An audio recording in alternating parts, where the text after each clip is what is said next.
सुमनस वंदित सुंदरी माधवी चंद्र सहोदरी हेममये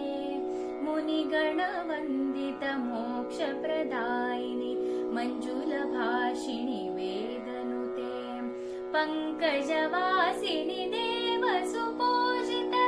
सद्गुण वर्षिणी शांतिनुते जय जय हे मधुसूदन कामिनी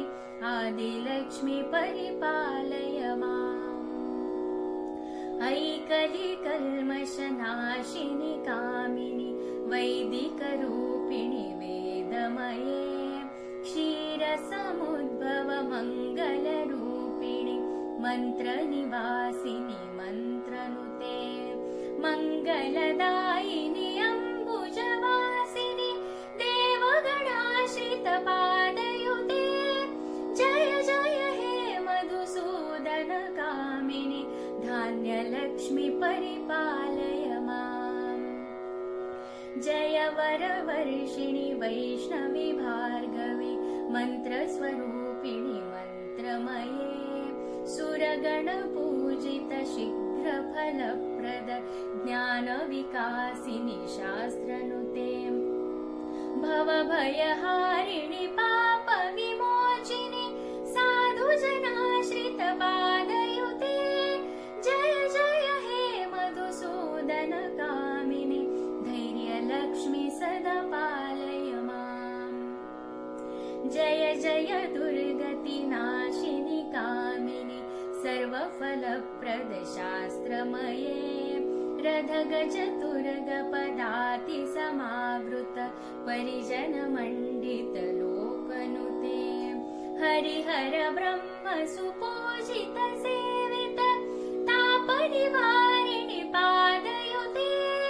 जय जय हे मधुसूदन कामिनि गजलक्ष्मी रूपेण पालय माम् अहि खगवाहिनि मोहिनि चक्रिणि रागविवर्धिनि ज्ञानमये गुणगणवारिधि लोकहितैषिणि स्वरसप्तभूषित गाननुते सकल सुरासुरदेव मुनीश्वर मानव वन्दित पादयुते जय जय हे मधुसूदन कामिनि सन्तानलक्ष्मी त्वं पालय माम् जय कमलासनि सद्गतिदायिनि ज्ञानविकासिनि गानमये अनुदिनमर्चित कुङ्कुमधूसर भूषितवासित वाद्यनुते कनकधरा स्तुति वैभव वन्दित शङ्कर देशिक मान्यपदे जय जय हे मधुसूदन कामिनि विजयलक्ष्मी सदा पालय माम् प्रणत सुरेश्वरि भारति भार्गवी शोकविनाशिनि रत्नमये मणिमय भूषित कर्णविभूषण शान्ति समावृत हास्यमुखे नवनिधिदायिनि कलिमलहारिणि कामित फलप्रद हस्तयुते जय जय हे मधुसूदन कामिनि विद्यालक्ष्मी सदा पालय माम् धिमि धिमि धिं धिमि धिं धिमि दिं धिमि दुन्दुभिनाद सुपूर्णमये घुम घुम घुं घुम घुं घुम घुं घुम शङ्खनिनाद सुवाद्यनुते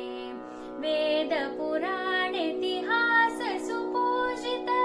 वैदिक मार्ग प्रदर्शयुते जय जय हे मधुसूदन कामिनि धनलक्ष्मी रूपेण पालय माम्